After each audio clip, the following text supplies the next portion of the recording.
예, 오늘부터 3주간 동안 우리를 위해 배수의 진을 치시는 하나님이라는 큰 주제를 가지고 설교하도록 하겠습니다. 오늘은 첫 번째 시간으로 뒤에 있는 다리를 불태우라 라는 제목으로 설교하겠습니다. 이집트를 탈출한 이스라엘 백성들이 홍해 앞에 도착을 했습니다. 앞에 홍해가 있습니다. 자신들을 가로막고 있는 홍해를 건너는 것도 문제이지만 가장 큰 문제는 뒤에서 자신들을 추격하는 이집트 군대였습니다.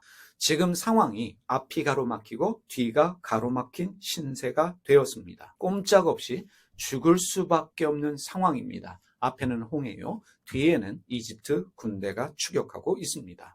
두려웠던 이스라엘 백성들이 주님께 부르짖으면서 동시에 자신들을 이집트에서 이끌고 나온 모세를 원망했습니다. 모세는 두려움에 떨고 있는 이스라엘 백성들에게 두려워하지 마십시오 라고 말하면서 주님이 어떻게 우리를 구원하시는지 지켜봅시다 라고 말합니다. 두려움에 떨면서 우왕좌왕하지 말고 가만히 있으라 라고 말하고 있습니다. 이때 주님께서 이스라엘 백성들에게 가만히 있지 말고 앞으로 나아가라 명령을 하십니다.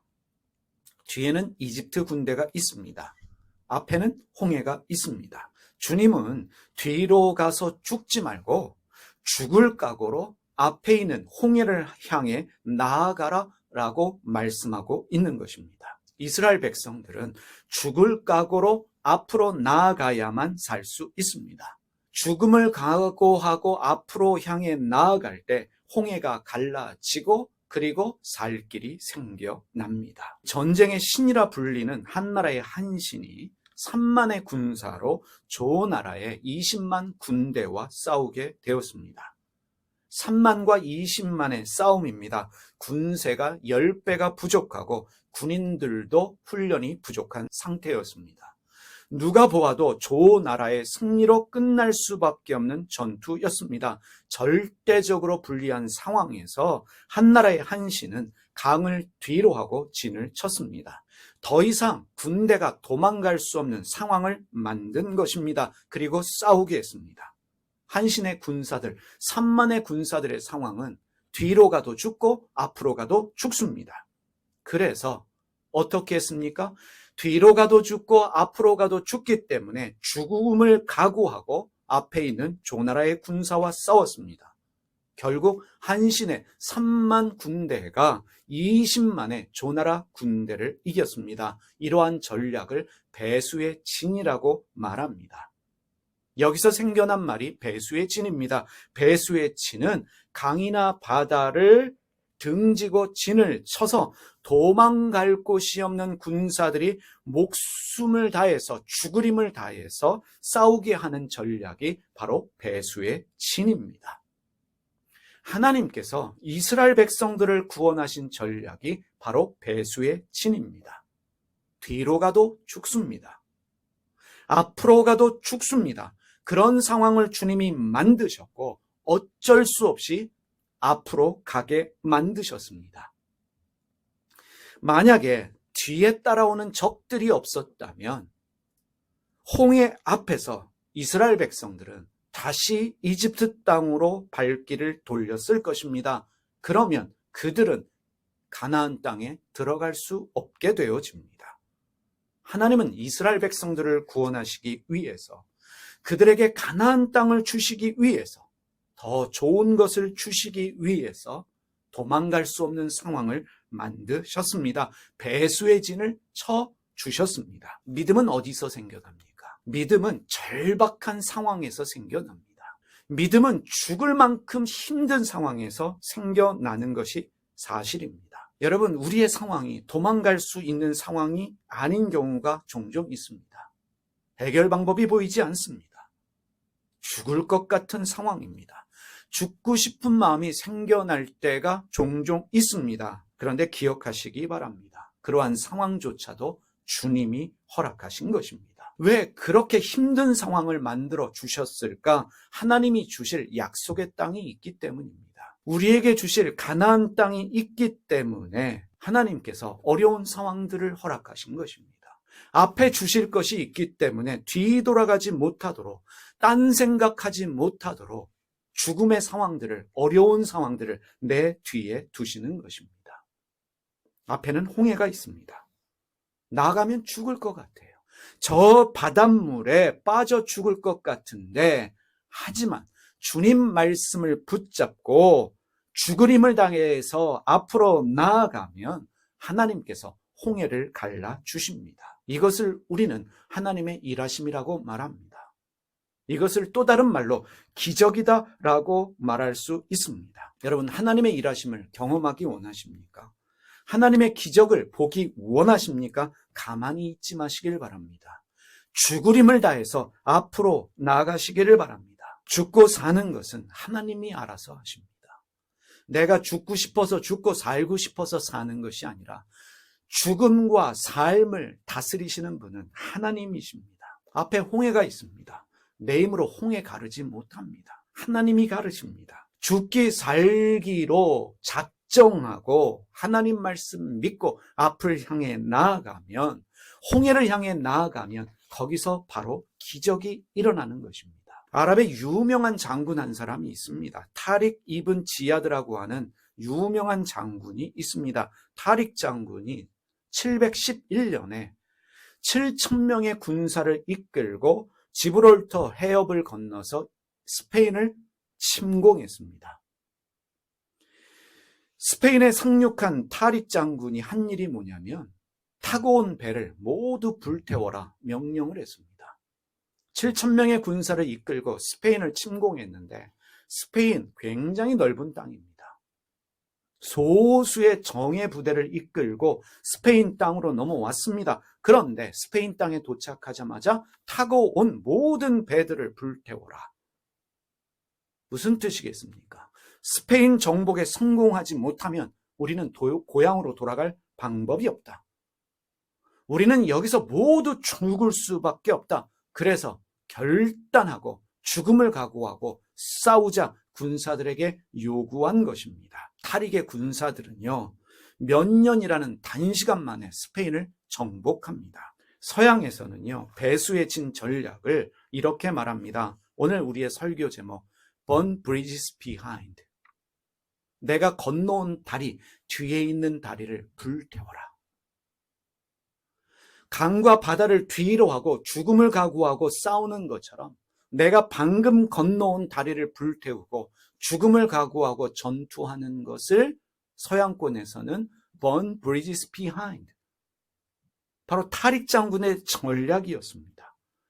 방금 건너온 다리를 불사르고 돌아갈 수 없는 상황을 만들어 싸우게 하는 전략이 Burn Bridges Behind인데, 바로 타릭 장군이 스페인을 침공하면서 쓴 전략입니다. 군사들로 하여금 절박한 상황에서 싸우게 만들었습니다. 이제 선택의 여지가 없다. 우리가 살기 위해서는 목숨 걸고 앞으로 나가 싸워야 한다. 하나님이 이스라엘 백성들이 홍해를 건너고 난 후에 어떻게 하셨습니까? 다시 홍해를 닫아버리셨습니다. 다리를 불태우셨어요. 타고 온 배를 불태우신 것입니다. 돌아갈 수 없도록 만드셨습니다. 오직 앞을 향해 나아가도록, 그들에게 약속되어진 가나안 땅을 향해 나아갈 수밖에 없는 상황을 하나님이 만드셨습니다. 사람들은 어려운 일이 생기면 뒤를 돌아봅니다. 과거를 회상하는 경향이 있습니다. 그러면서 내가 그때 이런 선택을 했으면, 이렇게만 하지 않았으면 이라고 생각하면서 과거의 자신의 결정을 탓하는 경우가 많이 있습니다. 그런데 우리는 알고 있습니다. 돌아갈 수 없습니다. 과거로 돌아갈 수 없습니다. 돌아갈 길도 없습니다. 내가 살 길은 뒤돌아보는 게 아닙니다. 내가 살 길은 앞을 보는 것입니다. 뒤돌아갈 길도 없고 방법도 없습니다. 살 길은 오직 하나입니다. 주님 말씀 믿고 죽기 살기로 앞을 향해 나아가야 합니다. 그럴 때 하나님의 일하심을 경험하게 되고 기적을 체험하게 됩니다. 뒤돌아갈 수 있는 길을 막으신 하나님, 과거로 돌아갈 모든 길들을 차단하시고 오직 앞으로만 나가게 하시는 하나님, 그 하나님을 믿고 나아갈 때 우리 인생에는 기적이 일어납니다. 엘리야가 시돈에 있는 사르밧에서 과부를 만납니다. 당시 이스라엘은 비가 오지 않았어요. 그래서 심각한 가뭄 때문에 먹을 것이 부족한 상황이었습니다. 그런데 엘리야가 과부를 만났습니다. 형편이 어려운 과부를 만났는데 그 과부에게 먹을 것을 요구합니다. 열왕기상 17장 12절 말씀 보겠습니다. 그 여인이 말하였다. 어른께서 섬기시는 주 하나님께서 살아계심을 두고 맹세합니다. 저에게는 빵 한 조각도 없습니다. 다만 뒤주에 밀가루가 한 줌 정도, 그리고 병에 기름이 몇 방울 남아있을 뿐입니다. 보시다시피 저는 지금 땔감을 줍고 있습니다. 이것을 가지고 가서 저와 제 아들이 죽기 전에 마지막으로 남아있는 것을 모두 먹으려고 합니다. 어떤 상황인지 아시겠지요? 빵 한 조각도 없어서 밀가루 한 줌 정도, 기름 몇 방울 남아있는데 이거 먹고 아들과 함께 죽겠다.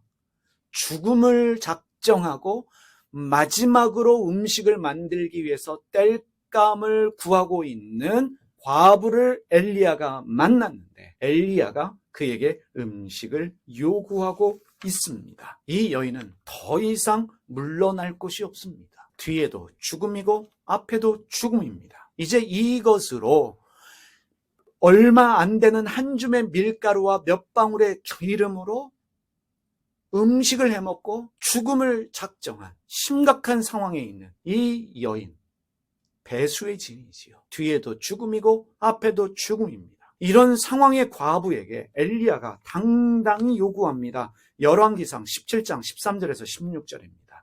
엘리야가 그 여인에게 말하였다. 두려워하지 말고 가서 방금 말한 대로 하십시오. 그러나 음식을 만들어서 우선 나에게 먼저 가지고 오십시오. 그 뒤에 그대와 아들이 먹을 음식을 만들도록 하십시오.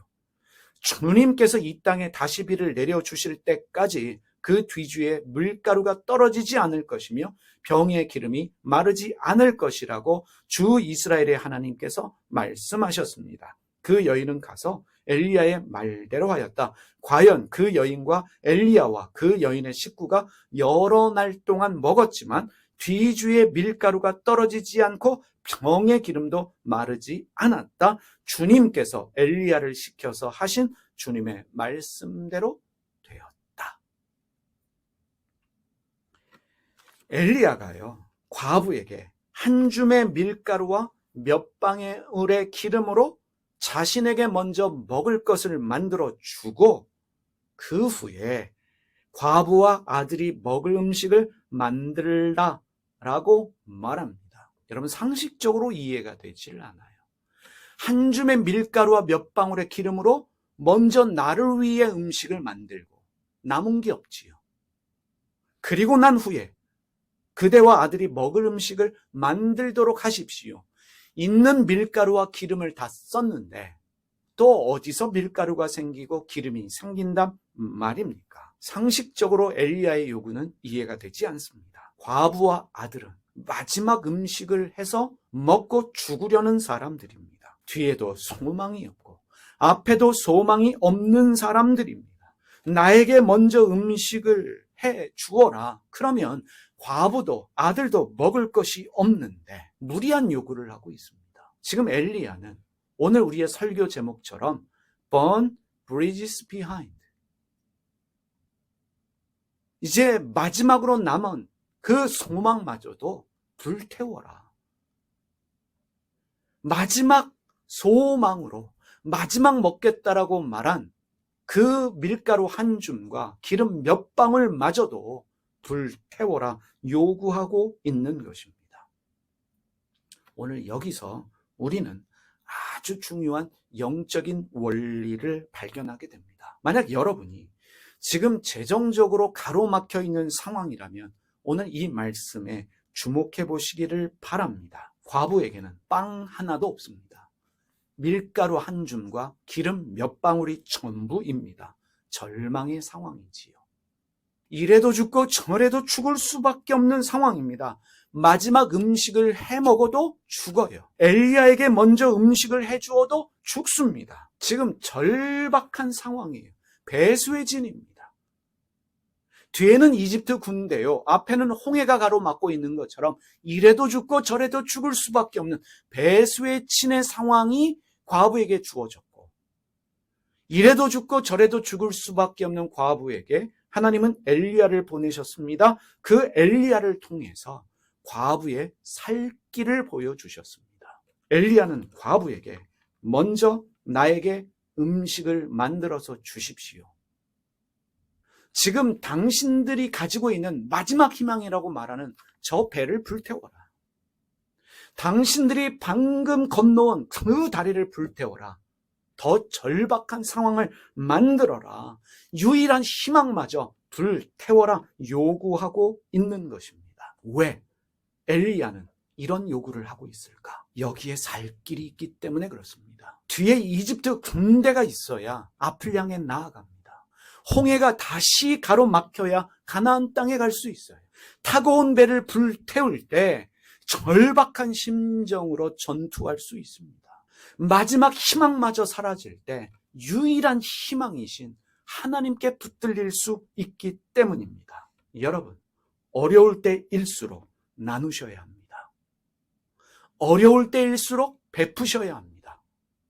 어려울 때일수록 헌금하셔야 합니다. 이것이 바로 오늘 우리가 깨달아야 할 영적인 신비입니다. 과부의 선택에 주목해 보시기를 바랍니다. 과부는 남은 밀가루와 기름으로 음식 해먹고 죽자라는 것을 선택한 것이 아니라 그 남아있는 한 줌의 밀가루와 몇 방울의 기름을 불태워버려요. 엘리야에게 음식을 해줍니다. 그런데 어떤 일이 벌어집니까?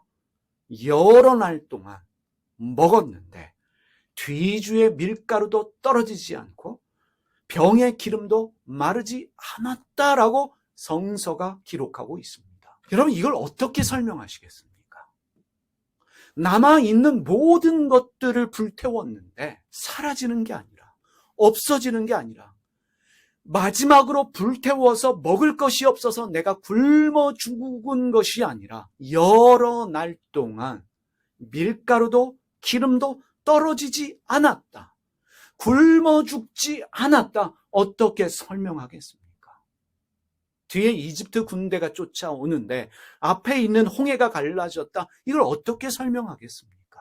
바로 이것이 하나님의 일하심입니다. 바로 이것이 우리가 말하는 기적입니다. 이것이 영적인 신비입니다. 이러한 영적인 신비는 불가능합니다. 세상 사람들 이해하지 못해요. 어떻게 그런 일이 있어?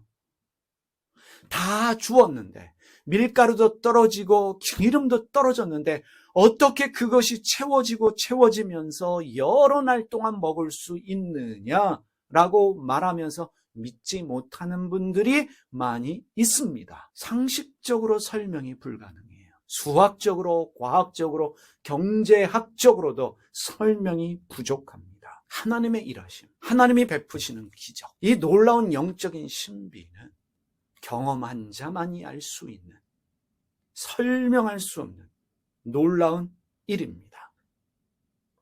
어려운 우리 교회를 위해서 헌금하시는 분들이 있다는 거 여러분 알고 계십니다. 자신들의 교회가 아니라 소위 남의 교회를 위해서 헌금하십니다. 자신들의 교회에도 헌금하시고 남의 교회에도 헌금을 하시는데 이분들의 동일한 간증이 있습니다. 뭐냐면 나누었는데 하나님이 더 주셔요. 앞으로 더 하고 싶습니다. 라는 간증을 하십니다. 작은 재정이 아니지요. 나누었는데 하나님이 더 주시네요. 앞으로 더 하고 싶습니다. 여러분 아시겠지만 저는 개인적으로 목사로서 돈 이야기하는 거, 헌금 이야기하는 거 상당히 부담스러워합니다. 저의 기도 제목 중에 하나가 강단에서 헌금 이야기 안 하고 돈 이야기 안 하면서 목회했으면 좋겠습니다. 라는 것이 저의 기도 제목이고 바람입니다. 사실 헌금에 대해서 가르쳐야 합니다. 그럼에도 불구하고 될 수 있으면 헌금 이야기 하지 않으려고 합니다. 누구에게도 헌금 이야기 하지 않습니다. 아직도 제가 부족하기 때문에 제 의가 있기 때문에 그렇구나라는 것을 깨닫습니다. 제가 유일하게 헌금해라 라고 말하는 사람들은 몇몇의 청년들입니다. 제가 청년들에게 교회에 와서 예배할 때마다 헌금해야 한다. 수입이 생기면 11조 하는 삶을 살아야 한다. 강요 아닌 강요를 합니다. 예배할 때마다 헌금하라 하는 이야기는 예배는 헌금이 있어야 하기 때문에 그렇습니다. 예배는 말씀과 기도와 헌금이 있어야 합니다. 사실 새벽 기도회지 새벽 예배는 아닙니다. 왜냐하면 새벽에는 헌금을 하지 않기 때문에 새벽 기도회가 맞습니다. 그래서 반드시 예배할 때는 헌금을 해야 한다. 청년들에게 가르치면서 수입이 생기면 11조를 해라 라고 말합니다. 제가 그렇게 이야기하는 것은 교회에 재정이 부족하기 때문이 절대로 아닙니다. 그건 주님이 아십니다. 저는 청년들이 잘 되기를 바라는 거예요. 그들의 삶이 잘 되기를 원하기 때문에 헌금 생활해라, 11조 생활을 해라 라고 이야기합니다. 제 이야기를 듣고 헌금 생활하는 11조 생활하는 청년들 있습니다. 지난번에 말씀드렸지만 장학금 받은 거 우리 교회에 다 헌금을 했습니다. 이 청년은 받은 장학금을 우리 교회에 다 헌금했다? 자기 뒤에 다리를 불태운 것입니다. 자기가 타고 온 배를 불태운 것입니다. 그런데 곧바로 하는 간증이 받은 장학금을 우리 영광장로교회에 다 했는데 하나님이 즉시로 다른 장학금을 받게 하셨습니다. 교수님께 연락 와서 또 다른 장학금을 받게 하셨다. 이것을 어떻게 설명할 수 있겠습니까? 우연이라고 말할 수 있겠지만 이 청년은 알아요. 하나님이 어떻게 일하시는 줄 알고 있기 때문에 저에게 이런 얘기합니다. 저는 11조만 하는 게 아니라 제 인생의 목표는 10의 2조, 3조를 하는 것입니다. 한 달에 얼마 수입으로 사는지 저에게 이야기하더라고요. 그런데 거기서 지금도 제가 알고 있기로 10의 3조를 드리면서 앞으로도 나는 그러한 삶을 살겠다라고 이야기를 합니다. 11조를 해야 복받고 11조를 안 하면 저주받는다 이런 차원이 아니라 자기의 삶의 목표를 나누고 베푸는 삶으로 결정했기 때문에 그 삶에 대한 실천으로 11조를 하고 있는 것입니다. 우리 교회에 가끔 헌금하는 대학 교수가 있습니다. 홍콩에 있는 대학의 교수가 있는데 저희 교회도 한번 방문했지요. 이제 30대예요. 30대 나이에 홍콩에 있는 대학의 교수가 되었는데 고등학교 때부터 제가 지켜봤어요. 고등학교 때부터 인생의 목표가 공부해서 남주자, 돈 벌어서 남주자, 그 인생의 모토를 가지고 지금까지 살아왔고 지금도 여전히 공부해서 돈 벌어서 남주는 삶을 살려고 합니다. 하나님이 감동 주시면 즉각적으로 순종하면서 나누고 베푸는 삶을 삽니다. 저는 나누고 베푸는 삶, 하나님이 어떻게 복을 주시는지 또 그 사람의 인생이 어떻게 되는지를 알고 있기 때문에 특히 제가 편하게 말할 수 있는 청년들에게는 나누어라, 베풀어라, 반드시 헌금하고 11조 하는 삶을 살아라 라고 이야기를 합니다. 여러분 사실 나누고 베푸는 삶은 쉬운 삶이 아닙니다. 특별히 지금 물질적으로 어려운데 힘든데 너무나 지금 해야 될 일이 많고 갚아야 될 빚도 있는데 그 상황에서 나누고 베푼다, 헌금한다 절대로 쉬운 일이 아닙니다. 우리 교회 청년 중에도 상당히 경제적으로 압박을 받고 있는 청년이 있습니다.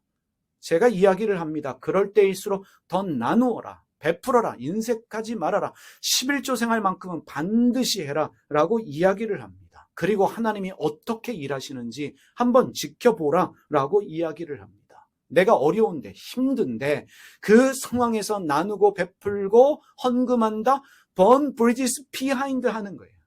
내가 건너온 다리를 불태웁니다. 내가 타고 온 배를 불태우는 것입니다.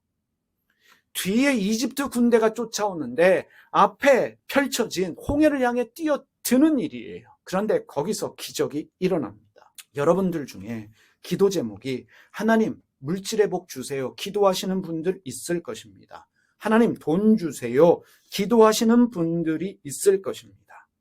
만약에 여러분들 중에 경제적으로 어려우신 분들이 있다면 여기도 막혀있고 저기도 막혀있는 배수의 진의 상황이라면 반드시 뚫고 나가셔야 합니다. 이 상황에서 뚫고 나가는 방법이 무엇이냐? 먼저 기억하십시오. 배수의 진은 하나님이 나를 위해서 베푸신 전략이에요. 나를 살리시기 위해서, 나에게 기적, 하나님의 일하심을 경험케 하시기 위해서 하나님께서 나에게 베푸신 상황이 배수의 진입니다. 그러면 내가 살 길이 무엇이냐? 내가 타고 온 배를 불태우는 거예요. 과부가 했던 것처럼 나의 마지막 희망인 한 줌의 밀가루와 몇 방울의 기름을 엘리야에게 주는 것입니다. 저는 여러분들이 먹고 사는 수준이 아니라 나누고 베푸는 삶의 풍성한 삶을 사셨으면 좋겠습니다. 빚지고 사는 삶이 아니라 나누고 베푸는 삶을 사셨으면 좋겠습니다. 그래서 여러분들이 나누고 베푸셔야 돼요. 그래서 여러분들이 헌금하셔야 합니다. 여러분, 나중에 기회가 되면 하나님께서 어떻게 우리 교회를 먹이고 살리시는지를 간증할 수 있는 기회가 있었으면 좋겠어요. 지금 중요한 것은 몇 사람이 우리 교회에 출석하느냐, 몇 사람이 헌금 생활하느냐, 이것이 중요한 것이 절대로 아니라고 생각합니다. 지금 하나님께서는 우리의 가진 모든 것들을 불태우고 계십니다. 남은 희망이 사라졌다라고 말할 수도 있어요. 그런데 모든 희망이 사라져서 하나님마저 사라지는 것은 아닙니다. 하나님은 살아계십니다. 하나님은 창조의 하나님이셔요. 그 하나님이 기적을 행하실 수 있다는 것입니다. 교회가 유지되는 것도 기적이고, 교회가 예배를 드릴 수 있는 것도 기적이고, 하나님이 풍성하게 채우시는 이 기적, 어떻게 말로 설명할 수 있겠습니까? 그러나 분명한 것이 있습니다. 배수해지는 하나님이 허락하셨다. 살 길도 보여주신다. 죽기 살기로 앞을 향해 나아가는 것입니다. 오늘 우리를 위해 배수의 진을 치시는 하나님이라는 제목으로 설교하면서 첫 번째로 여러분들에게 말씀드리고 싶은 것은 바로 나누고 베푸는 헌금의 삶, 그것이 여러분의 배를 불태우는 것이고 다리를 불태우는 것이고 남아있는 한 줌의 밀가루와 몇 방울의 기름을 불태우는 일입니다. 그런데 그렇게 할 때에 우리 삶의 기적이 일어난다는 것입니다. 그래서 여러분들이 이런 마음 결단하셔야 합니다. 어렵고 힘들지만 나누고 베푸는 삶이 나의 우선권이다. 헌금하는 삶, 11조의 삶을 살아야겠다. 여러분 정말로 오해하지 마십시오. 11조를 해야만 복 주신다, 그런 차원이 아닙니다. 11조만이 아니라 나의 삶은 나누고 베푸는 삶이 목표이고 10의 1조뿐만 아니라 2조, 3조까지도 나누는 삶을 살겠다. 우리가 그것을 삶의 목표로 삼아야 하고 우리 자녀들을 가르쳐야 하는 것입니다. 바로 나누고 베풀 때 내가 힘들고 어렵지만 나도 쓸 것도 많고 갚아야 될 것도 많지만 나누고 베풀 때에, 헌금할 때에 더 크신 하나님을 경험하게 되고 그 하나님의 기적을 경험하게 된다. 그 영적인 신비를 우리가 체험할 수 있는 것입니다. 오늘 예수님의 말씀으로 오늘 설교를 마무리하겠습니다. 누가복음 6장 38절입니다. 예수님의 말씀입니다. 남에게 주어라. 그리하면 하나님께서 또 너희에게 주실 것이니 되를 누르고 흔들어서 넘치도록 후하게 되어서 너희 품에 안겨 주실 것이다. 목사의 말이 아닙니다. 예수님의 말씀입니다. 남에게 주어라. 그리하면 하나님께서도 너희에게 주시는데 되를 누르고 흔들어서 넘치도록 후하게 되어서 너희 품에 안겨 주실 것이다. 너희가 되질하여 주는 그 되로 너희에게 도로 되어서 주실 것이다. 절대로 손해가 되지 않을 것이다. 차고 넘칠 것이다. 차고 넘치면 뭐예요? 더 나누고 베풀면 되는 거예요. 이게 하나님의 일하시는 방법입니다. 오늘 말씀 정리합니다. 뒤에 이집트 군대가 추격하고 있습니다. 앞에는 홍해입니다. 물질적으로 그런 고통을 당하시는 분들이 분명히 있을 것입니다. 살 길은 주님 말씀 붙잡고 주님 약속을 믿으시면서 앞을 향해 나아가시길 바랍니다. 순종해 보시길 바랍니다. 엘리야가 요구했던 것처럼 먼저 나에게 주십시오. 이기적인 것이 아닙니다. 욕심을 부린 것이 아닙니다. 그래야 당신이 살 수 있습니다.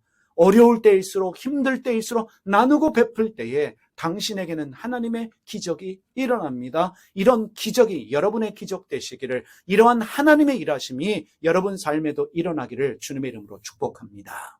기도하겠습니다. 살아계신 하나님 아버지, 우리를 위해 배수의 진을 쳐주시는 하나님을 믿습니다. 이스라엘 백성들을 구원하시기 위해서 뒤에 이집트 군대를 두시고 이스라엘 백성들에게 가나안 땅을 주시기 위해서 앞에는 가로막고 있는 홍해를 주신 줄 믿습니다. 뒤에도 죽음, 앞에도 죽음이 있을 때에 주님 약속 믿고 앞을 향해 나갈 수 있는 자들 되게 하여 주시고, 믿음 가지고 다리를 불태우고 믿음 가지고 배를 불태울 수 있는, 마지막 남은 한 줌의 밀가루와 몇 방울의 기름마저도 불태우는, 그래서 하나님의 기적을 경험할 수 있는, 하나님의 일하심을 경험할 수 있는 저희 모두가 되게 하여 주시고, 설명할 수 없는 영적인 신비 가운데 하나님의 일하심을 경험할 수 있는 저희 모두가 되게 하여 주시옵소서. 하나님, 정말로 몇 명 안 남은 영광 장로교회 안에 이러한 하나님의 일하심과 하나님의 기적과 영적인 신비가 일어날 수 있도록 하나님 함께하여 주시기를 기도드립니다.